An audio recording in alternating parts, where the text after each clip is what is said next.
Welcome to Vocal Tips in 10 with me, voice professional and your host, Amber Mog Cathy. The show where every week you'll get actionable tips in vocal technique, artistry, health, and more, all in 10 minutes or less. Your best voice is just a tip away, so let's go.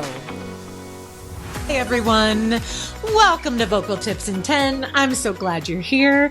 Today I want to jump into the power of dynamics as a singer, the power of being able to sing in more than one gear with more than one volume level for a number of reasons. First and foremost, dynamics, the ability to be louder, softer, everywhere in between, to be able to ebb and flow, build and pull back. They are such an invaluable tool for being able to communicate emotions and feeling and vibe and story to your listeners. And first and foremost, guys, that is our job, to communicate to our listeners. Of course, I love vocal technique, vocal health. I can geek out about those things all day, and they are the foundation. Without those things, it's really hard for us to convey the story as best as we can because we're missing some of those foundational tools. But they aren't the end goal. The end goal is to be able to move somebody, make somebody feel something, whether that is joy and they want to jump up and dance, whether that is that they are less alone in their stress or their sadness or their anger, whatever it is. And so dynamics are incredibly needed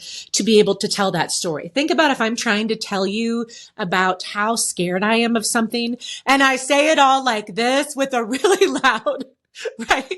What's that Will Ferrell character on Saturday Night Live where he can't attenuate his voice? I know I age myself there, so. But if I just said it all like this, yeah, I'm really scared, you guys. It's just I'm super nervous about it. The volume, the dynamic I'm using, my tonal quality does not remotely align with that, right? Scared, nervous is more quiet, more hesitant. So dynamics are just so unbelievably needed for us as singers to be able to tell a story, to be able to communicate emotion to the listener. So I want to give you some exercises to play around with them. And I also just want to bring up the fact that if you feel like you struggle with dynamics, and when I find this, it's almost always louder is more comfortable for singers, then we want to look at some foundational technical things. If you can only hit, let's say, the higher notes with really big, powerful volume and it feels impossible at lighter volumes, that means you're probably lacking some control and some of those more foundational tools that we really need as singers to help those vocal folds connect together in the way that we need without a bunch of pressure. So if you find yourself kind of only able to sing at one volume, and a lot of times that's louder, but then I see singers on the flip side that feel like they can sing really light, but as soon as they build volume, they start to really squeeze the throat. It starts to fatigue. It doesn't feel good. That's a technical issue that we need to work on and you probably want to get some support with. So just to keep that in mind, dynamics are really important to know that we have good flexibility and control and good healthy baseline function and technique in our voice. And then on top of that, they're just an absolutely necessary tool. So let me give you an exercise that is such an oldie, but such a goodie that will first really help you check in to see, do I have the control and that kind of optimal function that I'm looking for as a singer? And then two, will help you build that even further. In classical voice, this is called messa da voce. In non-classical, it's one note that we are going to hold starting at a light volume. So like a baby is in the room or somebody's in the room and you don't want to wake them up, then you're going to build to a full volume. That means crescendo. That just means to slowly build volume, sing out at that full volume, and then decrescendo or diminuendo. That just means to go from full volume back into that softer, lighter volume back to where you started, all on one note. So it's a one note dynamic exercise. It is so good for you. I forget to do this sometimes myself, and then I come back to it and I'm like, oh my gosh.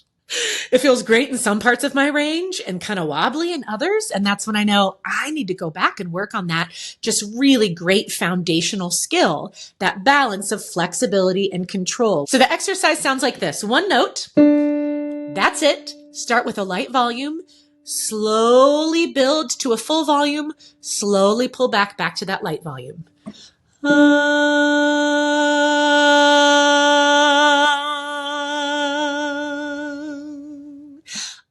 and down your range, friends. It might seem easy, and you might be here like, this is the tip you're giving me, Amber. Go try it. I don't care how advanced you are or how beginner you are. It's so good for you. So let's try one more for giggles.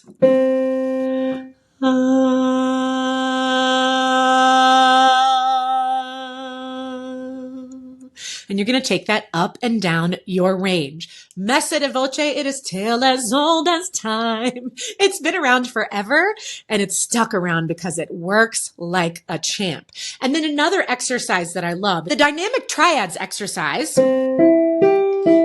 1, 3, 5, 3, 1. Triads are just the foundation of a chord. You're going to start the bottom note at full volume, like you're singing to somebody across the street from you. You're going to move to conversational volume, like you and I are just chatting. And then you're going to move to really light volume, like you're singing and somebody's asleep in the room, so you don't want to wake them up. Back to conversational volume, back to singing to somebody across the street. In classical terms, you would call that forte, full volume, mezzo forte, medium volume, which is what I call conversational volume, piano, light, soft volume, back to conversational, mezzo forte, back to forte, full volume. So let me do one and let you hear what it sounds like.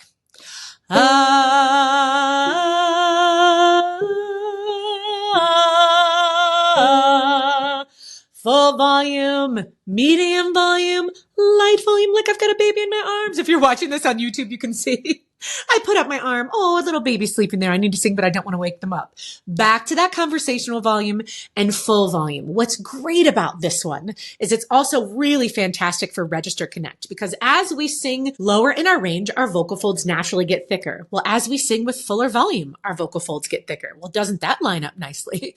As we go higher in our range, our vocal folds naturally thin out. Well, as we sing with less volume, our vocal folds naturally thin out. That lines up fab too. So in a perfect world, we can take this exercise where we go from full volume to lighter volume, lower to higher, up and down our range without vocal breaks and cracks. That's the goal. If you jump into it and go, not there, Amber, that's A-okay. Then it's a great one for you to work on. So both of these exercises might seem simple, but they do so much. And like I said, not only are they going to help you from that functional, technical vocal standpoint, but being able to have control over your dynamics is just huge. It's a just must have for singers. The last thing I will say is if you are somebody who tends to like lock into one gear, right? Whether that is really loud, really soft, and anywhere in between. If you feel like I just don't have those kind of dynamics, I don't have that kind of control and I really want it,